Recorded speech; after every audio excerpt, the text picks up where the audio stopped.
গতিকে বহুত ঘটনা হ'বলৈ আৰু বাকী আছে 29লৈকে কংগ্ৰেছত মই আপোনালোকক কমিটমেণ্ট দিব পাৰোঁ 29লৈকে কংগ্ৰেছত কোনো হিন্দু মানুহ নাথাকে অকল যাৰ ভূমিধৰ বৰ্মনৰ ল'ৰা দিগন্ত বৰ্মন থাকিব লাগিব এনেকৈ যিকেইজন উপায় নাই আৰু তেওঁলোকৰ সমষ্টিও মাইনৰিটি সেইকেইজন বাদ দি কোনো নাথাকে এইটো বহুত ভয়াৱহ এটা ট্ৰেপ হৈছে নহ'লে মোক কওক শিৱসাগৰ ডিব্ৰুগড়ৰ টিকেট চিলেকশ্যনত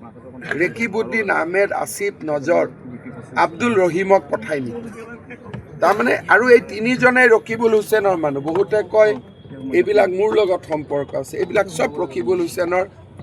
মই বেয়া শব্দ ব্যৱহাৰ নকৰোঁ কিন্তু হীৰেণ গোহাঁয়েও চামচা শব্দটো লিখে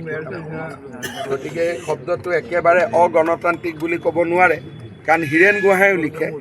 চব ৰকিবুল হুছেইনৰ মানুহবিলাকক লঞ্চ কৰি দিছে নহ'লে মোক কওক ইমৰান মাছুদ তেওঁ ডিব্ৰুগড়ৰ টিকট কিয় চিলেক্ট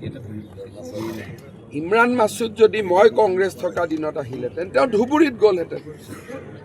হিন্দু কেইজনক পঠাইছে ধুবুৰী গোৱালপাৰাত আৰু সংখ্যালঘুৰ এমপিজনক পঠাইছে ডিব্ৰুগড় তিনিচুকীয়া লখিমপুৰ তেজপুৰ বিশ্বনাথ লগত কাক পঠাইছে ৰেকিবুদ্দিন আহমেদ এজনৰ লগত পঠাইছে আসিফ নজৰ আৰু এজনৰ লগত পঠাইছে আব্দুল ৰহিম